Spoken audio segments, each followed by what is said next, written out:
Good evening, Roxy Soxy. Good evening, Miss Tam. We're moonlighting tonight. Oh my goodness. You're like, let's do a podcast. I'm like, it's fucking 10 p.m. I'm like, who are you? And who do you think I am that wants to shoot at 10 o'clock? It's because you're having your wine and you're like, this is great. I'm like, I've got a great idea, Tam. How about a great idea? I think you just wanted to batch. I think you're just like, let's just batch 4 episodes so I don't have to see your face.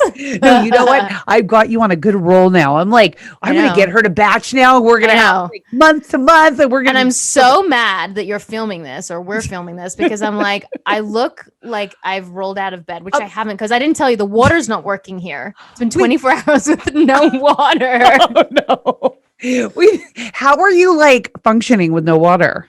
I'm okay, but I realize my husband does not do well if he can't have water. It's really hot too in Los Angeles. Yes. And in the Airbnb, it's hard because there's like not a lot of fans going on and he can't deal with the heat. Oh, so he's very susceptible to the heat. He's just moody when he's going to be so mad that I just said that, but he's so moody when it's hot. Like I do feel like as I get older though, I can't deal with temperature changes. Yeah, it's true. It's true. The older you get, it's like temperature. Like, fuck, it's so cold.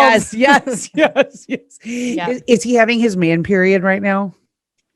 When is it over? Because it seems to go on for a very long time.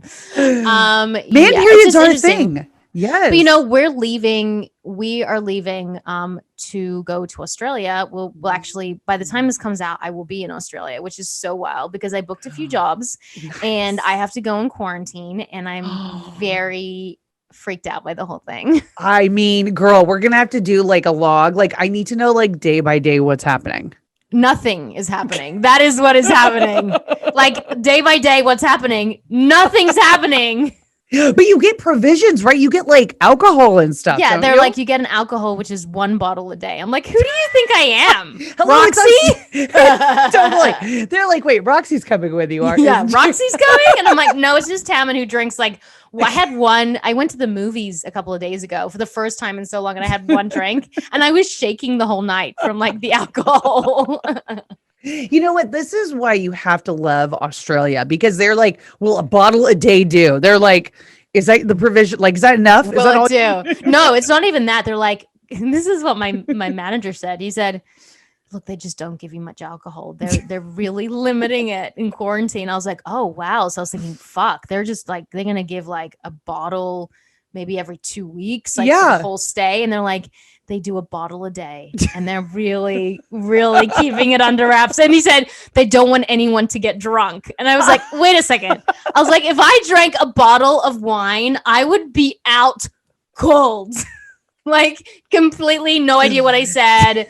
Like no recollection of the night in quarantine before playing Uno. Like there would be no like a recollection. You'd be like naked Twister. Yeah, I'd be like, what was that? Yeah. A bottle would not be okay. Are you okay on a bottle? I mean, a bottle is kind of pushing it for me. I feel like maybe if it's a bottle over like a several day. A bottle a day. 9 till 9. Like, is that really a bottle? I mean, come on. No, it is. That is an alcoholic. If you're waking up and needing it. But no, I've probably had a bottle over a day. Do you think like you had like a bottle? You know what? Actually, I want to say the night. Okay. This was maybe right before quarantine. This was yesterday. I know, like yesterday. This was before this podcast. Yeah, exactly. Right before. We went to dinner at I think one of your favorite restaurants in LA, and thanks for inviting me, biatch. No, you were there. This is before we were. Oh, I was there. Okay, I was there. Okay, I guess you did have a bottle. Okay, I'm fine. I actually don't think I was drinking because No, this was the time. I think it might have been right. Maybe it was after quarantine. With all our friends that we went to the bar and I left early. I wasn't drinking then. No. When we sat outside. When you fell on the floor, someone fell on the floor before the Uber? Wait, was that? Oh my God. Was that with all the moms from school and I left early? I always leave early. No. She's like, no, it was another time. It was another time. Yet another time. It was the time when me, you, and our friend, we'll call her Sarah. Yes, exactly. Maybe. This was the last time the three of us went to dinner. Was that before quarantine? When we sat outside. I don't remember. I have a really good memory. I don't remember naming you and I going to dinner and drinking. I think it was maybe wine. Yes, and it was I think one of your favorite restaurants. I don't remember when we were doing that. I think it was maybe your favorite restaurant. Do you remember what I think? You can say the restaurant. Can I say the restaurant? Yeah. It starts with a P. Pache. Oh, Pache! Yes! Oh, we got drunk. I remember that Pache. I love that restaurant. No, I love that restaurant. I think we drank three wines each. Is that how much we drank? Yeah. That wasn't a bottle. We had like 2 bottles between 3 of us, maybe. Oh no, right, you know what we didn't? We kept. I'm sure everyone's super interested in our story that no one came or like has any understanding of what happened. But I remember at that night, and we should probably say like there was a girl that sat next to us and told us that we were talking too loud. Do you remember? I know. Yes, I remember that. She was like, "Oh, you stupid people! Like you're just talking too loud. You're ruining my night." And I was like, "Oh my goodness." Yeah, like it was kind of aggressive, like what she was saying. I'm like, yeah, and then I said to you guys, I was like, just be fucking quiet. It's my favorite restaurant. I don't want to get kicked out forever. Were you ever able to go back? I've been back 3 times since. Okay, good. So they like it was clearly if Sean's there, they're okay. Yeah. They're like, if Sean and me are there, it's okay. But if you guys turn up, it's like X out of there. They're like, no more. You can't come in. No more. Yeah. So date nights are happening then with you guys. Date nights are happening. Wow. Look, we're back in Los Angeles, so we have our nanny who we've known for 15 years. Like I haven't trusted anyone else with my kids except her. She was in our lives when I first got my first dog when I was like 22 years old. So I've known her since I was 22 years old. And then when we had babies, she just literally just took them in like her own. Like I trust her. She's probably a better mom than I am. I trust her with, she's so on it. And she's the only time I've ever left the girls is with her, but I've never left them with anyone else. And that's why like in Austin, we haven't had any date nights, you know? Oh yeah. Yeah. You know what? I was actually just talking to somebody, a friend of mine had a baby during COVID and has not, because of COVID, has not found babysitters or anything. So has never left the kid like at all. I know. Can you imagine? Do you feel there's pressure when you have date night to have sex? I mean, I never feel pressured. Let's be real. You're like, I do the pressuring. But yeah, that's what I was about to say. Like after we've had wines, I'm like, okay, what do we do? Like, why are we asleep? Like, why are we eating ice cream on the couch? Like, hello. We just had foreplay for 2 hours at the restaurant. I mean, I feel like you kind of have to have sex after a date night, right? I mean, yeah, if you're going to like really do the nanny and like have the nanny be there and like take care of the kids and like you're having the wine and you're actually going out like somewhere, I feel like it's kind of worth it to like get the dessert at the end, don't you? Yeah. But I never have as good sex when I've had drinks. It's never as good. Really? Roxy's like, I've never not had sex without drinks. You're like, what is that? Like that makes it like I can just think of weird things. No, I feel like I totally feel dead. Like I feel dead inside. I feel like you lose your like the touch. It kind of deadens everything, doesn't it? Yeah, like the feeling. Yeah. I feel like too, you know what, if you do expect it after date night, it's almost better when it's not expected, like on a random day or whatever. Because then it feels like more fun. Because then I think when the expectation's there, then it's like, okay, we have to do this. Like we have to, you know, it's almost like takes some of the fun out of it in a way. Yeah. But I don't know. But hopefully like with date night, I mean, things are opening up here. I know there's like a no mask policy and I can't not take it out? off. I don't see anyone not in masks inside. It's almost like no one wants to do it. So, okay, I had to run errands today in Beverly Hills and I went into a takeout, like a restaurant that was doing takeout too and grabbed some stuff. And people in there, half of them had masks on and half didn't. Because I think people are still like so used to wearing the mask. But then some people totally didn't have the mask. So I'm like, here's the thing. Like I understand that masks are no longer needed, although COVID is still around. And I've heard that there's a Delta variant, which is more contagious and worse. The only thing is our kids are not protected. That's a thing that kind of, and you know, so like, I'm just like, I don't know. It's like, okay, so it's great for the people who are protected, but what about the immune compromised, or what about the kids? Like, I'm kind of wearing my mask for the kids, really. Yeah, that's what I think too, because I was thinking about that. I had my daughter with me earlier today, and I'm like, I had her still wear the mask. I mean, I kind of was not wearing the mask outside, but I kind of felt like, yeah, I mean, she's not vaccinated. So I feel like she needs to be protected. And so I kind of had her wear the mask, but she's kind of getting over it though, too. She's like, I don't really want to wear the mask, because she sees everybody else like kind of not wearing masks, you know? And what's hard is that we don't see that there are kids in hospital with COVID. Yeah. And we don't talk about that, you know? So I don't know. After Sean's experience, I just can't ever imagine one of my girls going through anything like that. And it's weird though, because I do feel like we're all kind of fatigued. I know I'm fatigued by it. I'm fatigued hearing about it. I'm fatigued talking about it. And I'm also like, you know me, like I don't it's like I'm an extrovert introvert. So I kind of enjoyed like being COVID, not obviously what was happening in the world. That was horrific and gave me extreme anxiety, but just that simplicity that we're starting to not have because everything's opening up. I liked that we all stopped and that everyone, you know, was able to really assess their priorities and what they wanted in their lives and really took a look at themselves. A lot of people did that alone and kind of figured shit out. I don't know. I kind of miss the COVID experience, the at home stuff a little bit. You're like, but you're going to get it in quarantine for 2 weeks. You're going to get another taste of it. But, you know, it's kind of interesting, too, because it's like, you know, people did like slow down and like check their priorities and like see what was important. But the interesting thing will be to see if people remember those lessons and remember like what was important. Yeah, you hope so. But just go back to how they were before, you know? Yeah.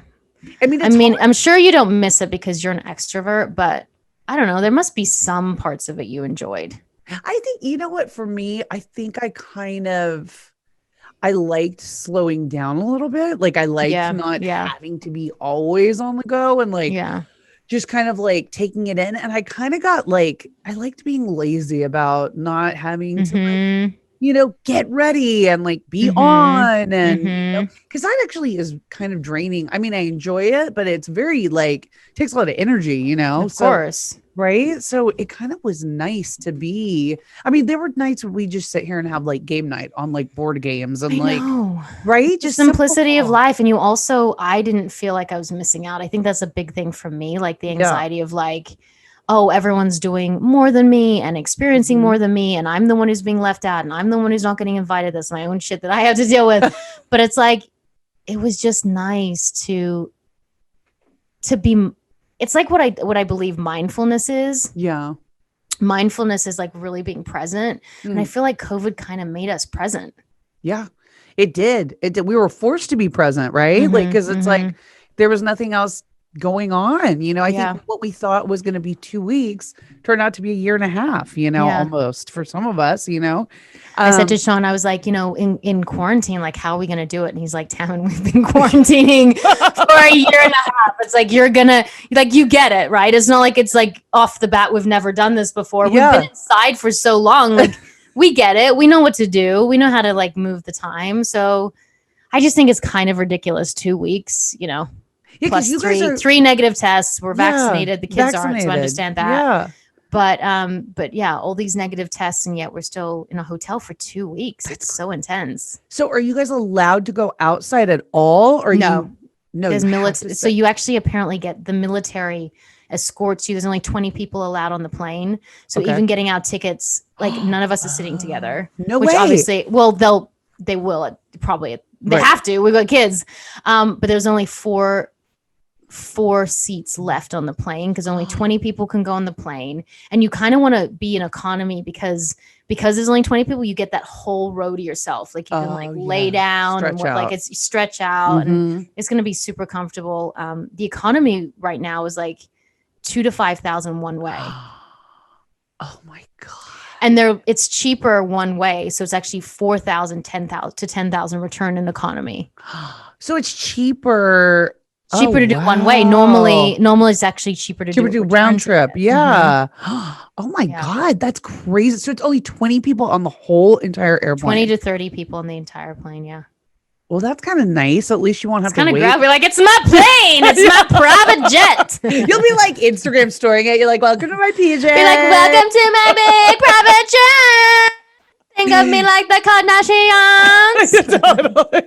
The Tamdashians. Yes. You're like, don't mind that person sitting in 16G. Yeah, exactly. I'm like, it doesn't really look decked out. It's the way I like to keep it looking like everyone else. Totally. Oh my God. In the cockpit being like, yeah. Now, don't freak out on the pilot this time. I always do. Oh my God, the poor I always pilot. tell the pilot to come talk to me and tell me about the turbulence and if it's really that bad and if he sees storms. I haven't flown in so long. I'm just trying to like compartmentalize it. I know. See, that's the thing too. It's weird, right? To think about going back to the airport, hacking, like checking your bag. Like I don't even know what it's going to be like, but I just have to accept that people do this and they fly, Yeah, they fly, and you have to be there. You should go there extra early. Sean's like, we'll get there 5 hours before. I'm like, but they only open 3 hours before. But he's the kind of person who would just sit there for 2 hours longer. I'm the person who's like literally rocks up, and I'm like, oh, great. The plane's go. Time to go. Oh my God, Tammin, this is so bad. This was before COVID. It was probably, my daughter was probably 3 at the time. And you're like me, right? Yes. And I'm like you. But here is what happened. I said to myself, I go, okay, I'm going to try to get there early. Yes, I'm gonna go this time. I'm going to try my best. My daughter was probably 3 or 4 and we were flying to Dallas. And so got to the airport, actually got there. There was 45 minutes to spare. So I was like, oh my God, this is amazing. I'm usually like literally running down the tarmac. And so I asked my daughter, I go, do you need to go to the bathroom or anything? Grab some water. So we started walking and I guess I totally lost track of time. I walked back to the gate and there is the plane pulling away. And I was like, no, I'm like, I even made it here with like 45 minutes to spare. And so what'd you have to do? So then I had to, get this. They had to rebook me. Okay. Flying from Los Angeles to Dallas, there was no more direct flights that day. So they had to rebook me from LA to San Jose to Phoenix to Dallas. I had to do 2 stops. I was like, oh my God, what should be a 2.5, 3 hour plane ride was like an 8 hour journey. By yourself though, right? With Bray, with my daughter. No. So she was just like, what? And it was just the 2 of us. Oh my God, with so many plane stories. I mean, Sean, we almost missed the flight. Oh my God. So we were getting engaged. I didn't know this. And Sean had, thank God, the ring in his pocket as we were going to Israel and to Jerusalem actually. And to get engaged because my dad's always wanted to be there. Always wanted to go there. Mm-hmm. So we left from London to go to Jerusalem and we almost missed the flight to the point where we were running on that plane.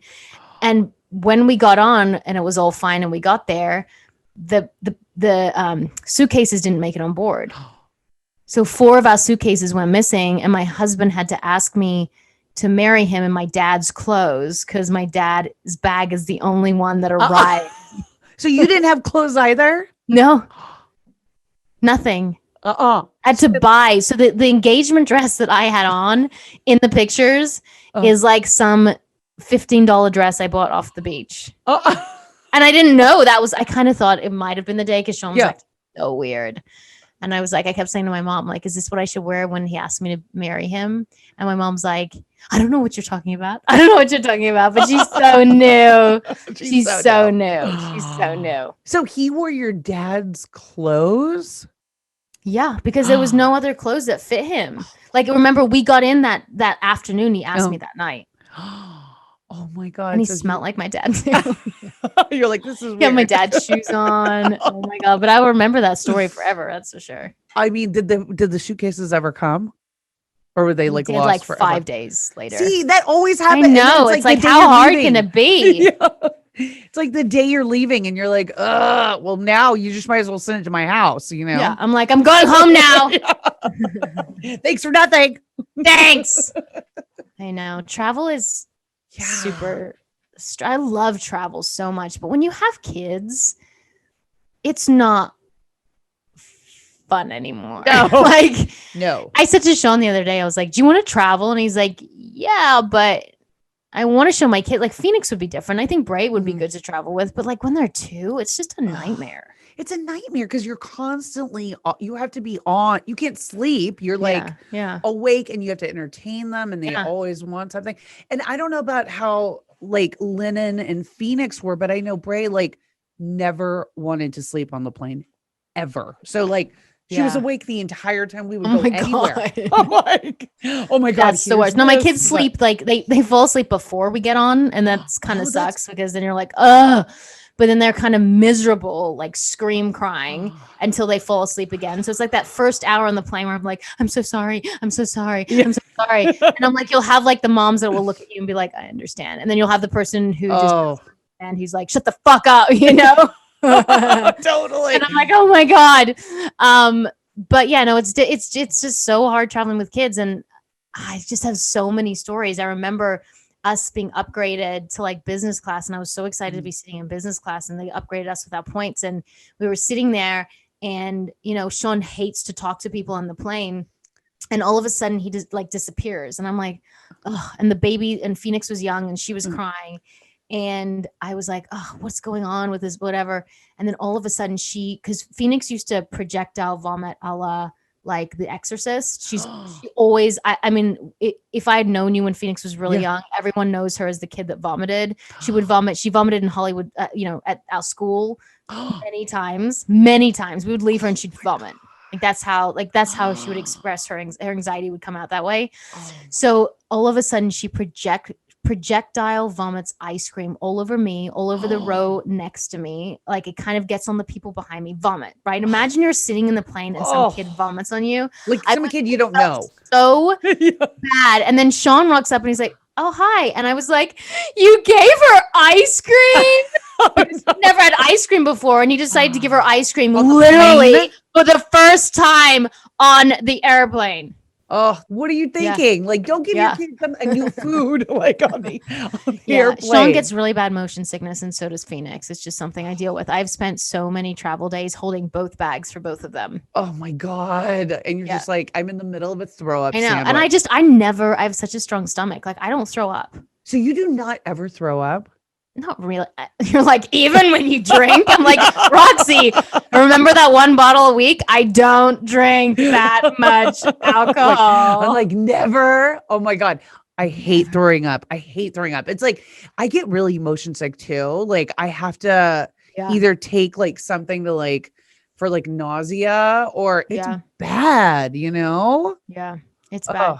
But I don't get sick. Even my pregnancy, I would wish I would vomit. Really? Because I just couldn't. Wouldn't. My body wouldn't let myself. This is everyone's like, and this was the point in the podcast that everyone they're like, really? Throw up stories? Okay. 40 minutes in, where did everyone go? It happens, people. It happens. Yeah. This is like totally changing the subject, but I want to know if you've kind of been following this story, okay? This whole thing, have you been watching this thing? You know, cancel culture is like alive and well that, you know, is going on. This thing with Chrissy Teigen. I knew you were going to say that. I know you so well that when you said, I want to talk about something, I was like, I bet it's about Chrissy Teigen. Yes, because it's all over the I bet it's about Chrissy Teigen. I bet it's about Chrissy Teigen. Chrissy Teigen. I'm like, okay, what is going on? Do you believe in this? Do you think it's like good to do? Like, do you think people should be forgiven? Like, what is your take on this whole thing about like, if you say, let's say you say something on social media 10 years ago and it's really bad. Like, okay, go. Okay. What do you think? Here's the thing. Do I believe people change? Sure. Tammin Sursok would never tweet that to a person. Yeah. Would never DM a person that. I'm not saying I'm better at all. I'm just saying, as someone who has been affected by bullying for for many years horrifically when I grew up, I would never bully someone else. I would never do it, right? Mm. Do I think people can change? Yes. Do I think there needs to be more time to really assess for the person to assess what really is the repercussions? Yes. I feel like this whole coming out so soon after 4 weeks, and I just don't think that, I think a lot of people have been at the hands of bullies, and she admits that she was a bully. And I think she hurt a lot of people, like a lot of people. And I think a lot of people hated themselves because of what she had done. And she admits that. And I think it takes more time. I do. I think if you're really sorry, you need to lay low for a lot longer and really, really look at yourself and your past. Mm-hmm. Mm-hmm. I mean, that's just my opinion. Yeah. I mean, I think it takes it probably takes, thinking like years of therapy. Oh yeah. You don't just go, and then my question is, are you sorry if you didn't get caught? That's the thing. Maybe like, are you now so sorry and want to change so badly because now people found out? See, that's the thing. You got to wonder what the motivation is. Like, you got to say, and not to kick her when she's down. I mean, if she truly wants to change and like become a better person and do the positive steps to go towards that, great. That's awesome. Right. Like, do it and like work on yourself and do that. But like at the same time, you kind of have to wonder what the motivation is too, because I mean, when you are public like that and a lot of your income depends on, your image and like what people think of you, and you're losing jobs and gigs and things like that, you got to wonder, like, is it because of that? Like, or is it because you truly feel sorry? And like, had it not come up, or had it not been, had a spotlight shown on it right now in this way, would she even be doing this, or would she even be going through these reparations? You know what I mean? Yeah. I mean, and then my question is, if you're saying things like die, take a dirt nap, like kill yourself, which is what was said, slit your wrists, like these are this is very aggressive type tweets, and doing it also not in the public, also doing it to DM people. Yep. At what point do you go, like, you completely change as a person? Yeah. Like, at what point does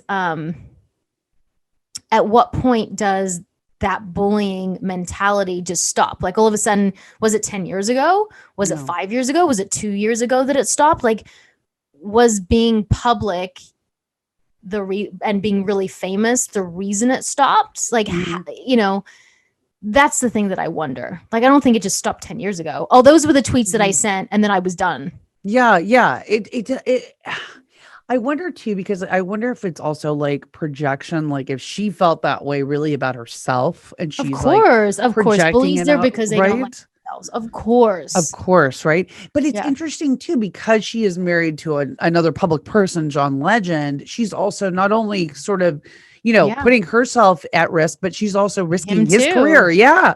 So I wonder if that thought had even gone through her mind at that point, but I think too, I don't know. I mean, obviously in Hollywood, which is what we're talking about, I think that industry, or this industry, can make you, when you reach a certain level, can make you feel drunk with power. You feel like you're so powerful, and that you can end somebody's career, or you can. Yeah, and why would you want to? But why would you want to do that? So that's another thing too. That's another whole issue, right? It's like, why even want, why do you even want to carry that sort of knowledge and burden on yourself? It's just a weird deal. This is the hard thing about when you have shown your true colors, whether it was 5 years, 10 years. And again, I do believe that people change.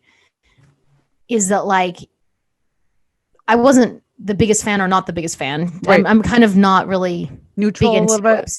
I'm not really obsessed with celebrity in general. Right. Like, I'm not a fangirl at all. I'm just like, oh, that's a human being who's successful or whatever. Yeah. But I look at her now, and I kind of have a feeling of like, I don't want to be around that energy. Like, it's tainted whatever I felt, for sure. And I think it's probably done that for a lot of people. Yeah, it definitely has shown like a different light on her for For sure. I mean, it definitely changed people's perceptions.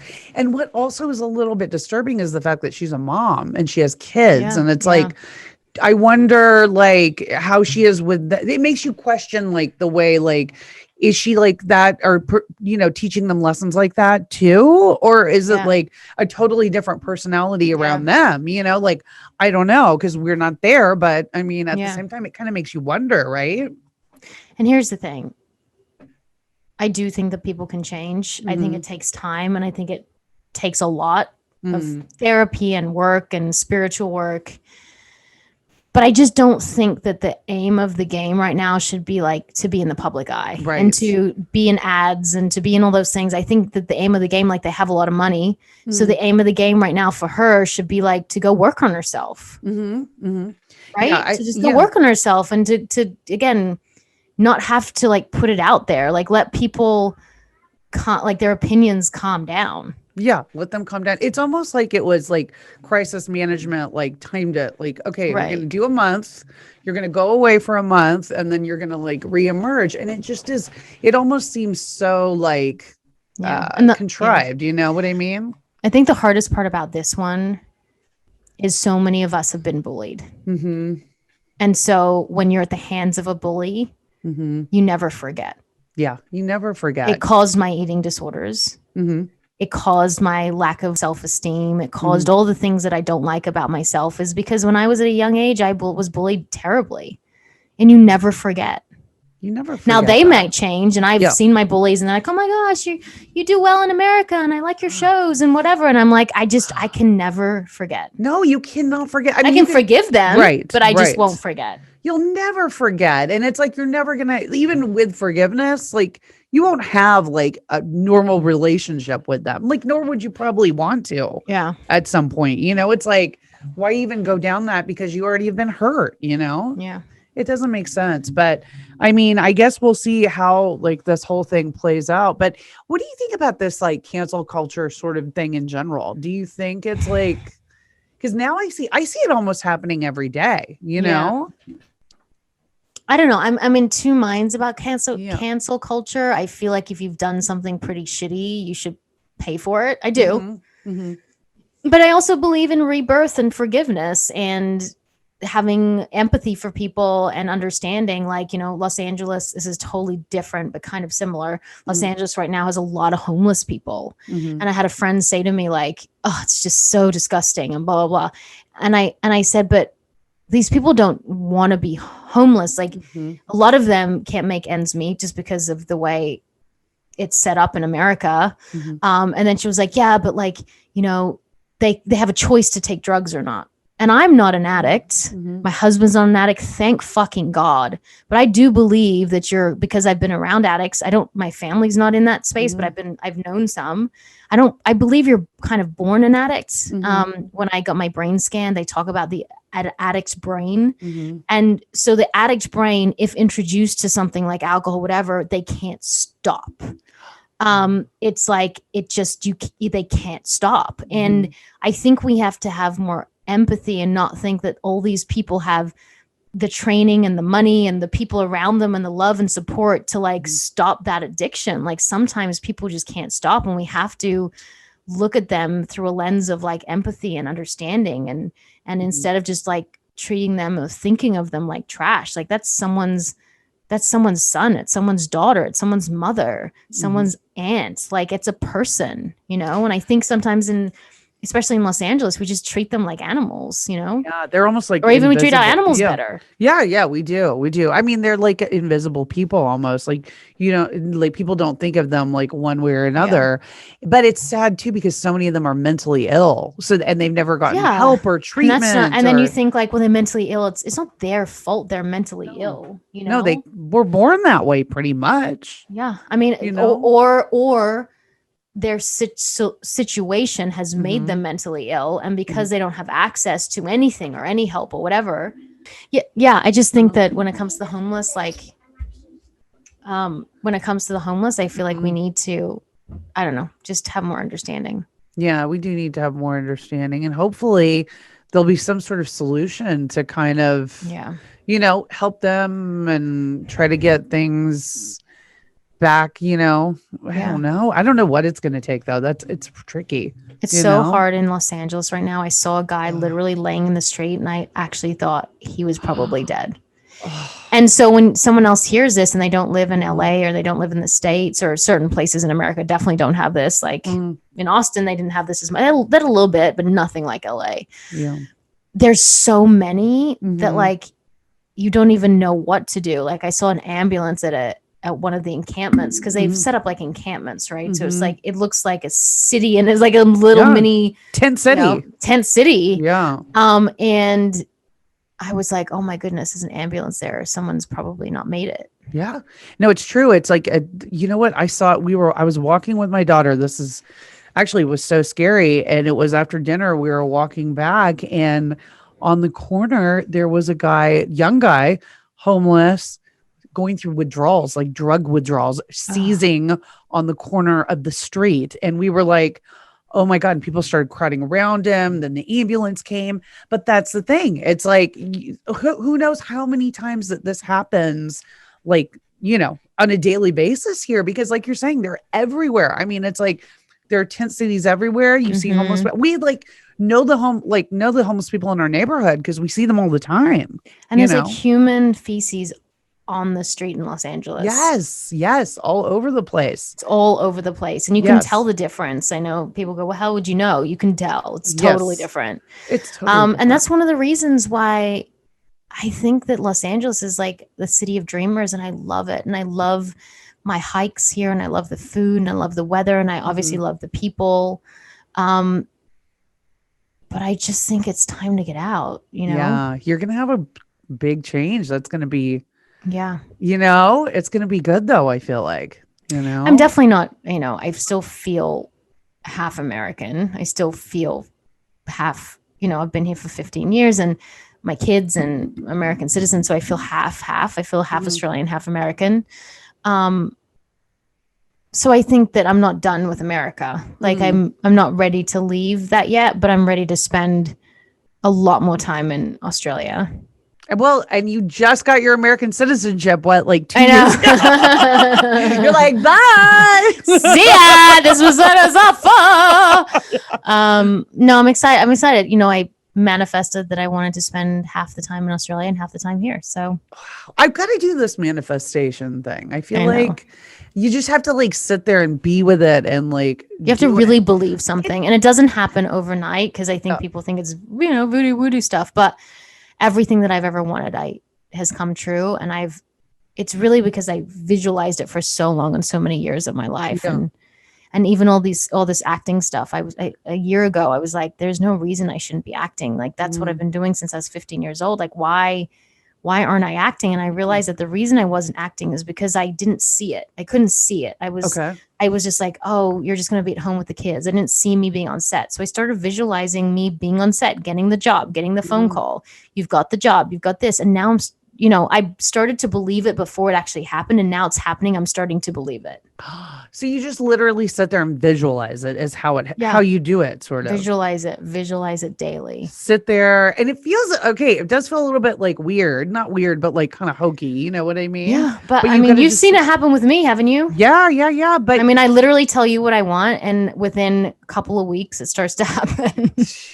Girl, you need to send me. And I said to you, I want this podcast to be really one of the top podcasts that people listen to, because that was our goal when we started, and have amazing guests. And every guest that we reached out to 2 days ago, everyone has said yes to me on the show. It's amazing. Everyone's like, remember I said that to you. I said that. I said, you have to manifest this podcast. You have to visualize it.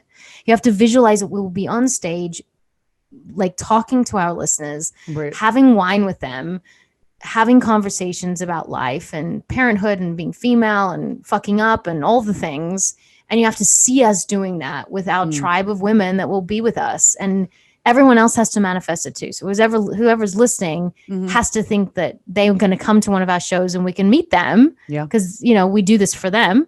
Right. And if they're thinking that, if they're literally shutting their eyes right now and manifesting us on stage, that helps us too. It's the energy put into things.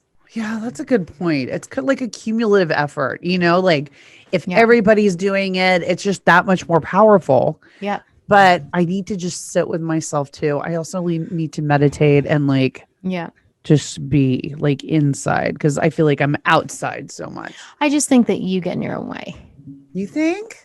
Yeah, I think so. I think you know what you want, and I know that you believe that you can get there, but you're way too wrapped up in how other people are getting there before you, or that's the thing. Like they're running their race, so you have to run yours, and you can't worry about who got there faster or in a different way because you're your own person who can get there in a better way for you. Mm-hmm. You're right. It's like you can only do it yourself, like the way you're supposed to do it, but it's hard. I mean, I'm not gonna lie, social media, you sit there and you like scroll through and everyone's fucked up. Everyone's got something that's fucked up. So the person's got all the money or whatever, and then they have depression, or they have a sick child at home, but yet they're working a lot. So it's just you don't know what people have. And it can't all be good. I mean, it can be good. A lot of it can be good, but it can't like everything, right? And all obstacles is just, it's a choice in how you look at them. Yeah. It's like, is it going to make you, is it a temporary setback, or is it like, how do you want to handle it? Do you want to go through it? Do you want to resolve it? Yeah. And that's like an important lesson for us to show our kids too, is like making it through, For shizzle. We got to do it, girl. Oh, shizzle, my nizzle. Okay, so have you packed? Nope. I knew it. Oh, no. Well, no, I've actually packed, but like I don't know what to bring because everything's winter, so I'm just gonna bring nothing and then just get stuff sent to me.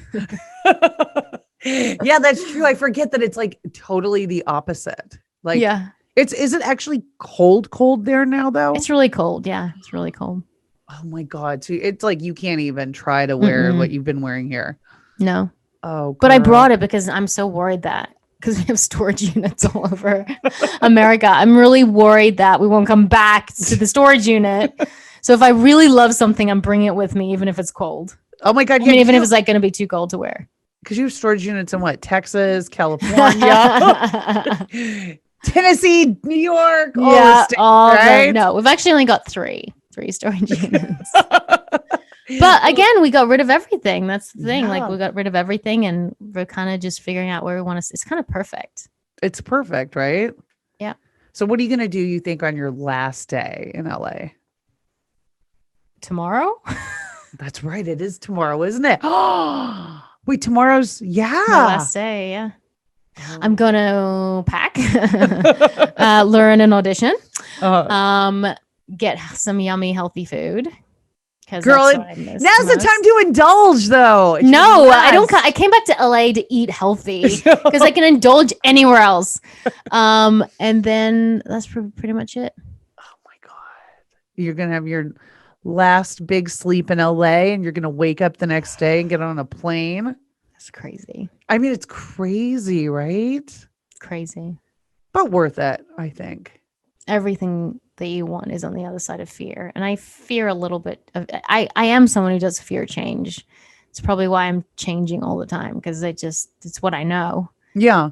But you're not what I fear. Fearful of it, right? No. I'm not fearful of being in Australia. I don't like that doesn't make me afraid, but I'm fearful of like the quarantine and the flight, like all the things to get there.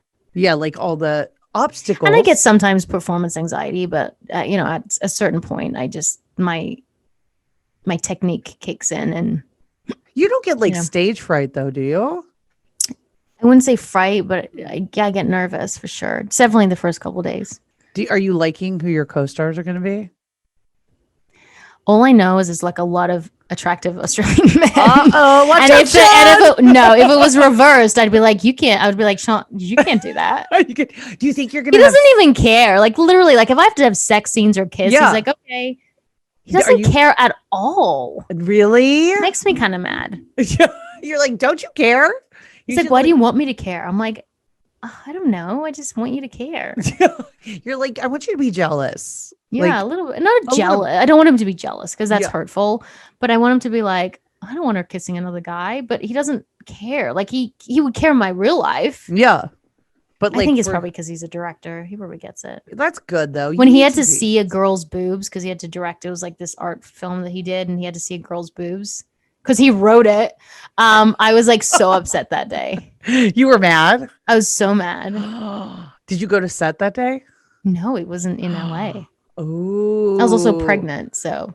Oh, that's when you were pregnant when he went away? Mm-hmm. He's like, I'm going to write some boobies in today. This is a rewrite. Yeah. I'm going to give you some boobies. Do you think you'll have sex scenes? I don't think on the movie. I think on one project, I have a simulated scene, I think. Ooh, with the patches? I hope. I mean, I think. Oh my God, you'll have the patches, right? Those little patches. I don't know, but after I had kids, like, I don't want to be naked. Why? Doesn't look the same. I mean, like my stomach. But come on, girl. You can do, like, this is going to be good. Did you see, oh, by the way, did you see Kate Winslet in Mayor of Easttown? No, did she get nude? She got naked and she wouldn't let them edit out one of her little, like, her lumps and bumps. Yeah, on the screen. Well, when you're Kate fucking Winslet, you can look whatever you want to look like. Like, no one's gonna be mad. Yeah, no, they were just like, but I thought that was really cool of her to just be like, no, this is like who I am. Like, I don't want you to try to edit it out. I wonder if we'll see more of that. I hope so. Right? Well, Roxy Soxy, I loved speaking to you. Love it, girl. I'm gonna miss you. I'm gonna miss you. Why did you have to go? Why did you have to leave me? I don't know. Why'd you have to leave? Well, but no, never fear, guys, because the podcast is not over. We have Zoom, so we're good. Yeah, you guys will be fine, but we are good. I know. I'll be like, I'm going to be sending you some goodies to your quarantine room. Will you really? I want you to. Yes. You'll have 2 bottles of wine tonight. Oh, yeah. I don't even know if you're allowed that. They're so strict. Really? Yeah. Oh my God. So, like, what are you going to really do? I mean, you're going to work some, but like, what are you going to do in this quarantine? And we'll do a podcast when I'm there. Yes, for sure. But what about the other 23 hours of the day? Like, you're in that room. I was going to sleep the whole time. I'm going to sleep. Oh, that's a good excuse. That's a good, you know, you can be like, I'm just going to sleep. We'll just knock everyone out for 2 weeks. Yes. You're like, good night, kitties. Well, I love you, Roxy Soxy. I'm so glad you got on and got me to do this, even though I'm exhausted. We had to have one more LA recording before you go. Well, thanks, guys, so much for listening to the show. Yes. And please don't forget to rate, subscribe, and comment. Please. Do it. And we are Women on Top Official on Instagram. And Women on Top Podcast on Facebook. And Women on Top, we have a group on Clubhouse. It's late. I know. It's getting late. It's getting late. And I'm Tammin Sarasuk. And it's Roxy Manning. And we are Women on Top.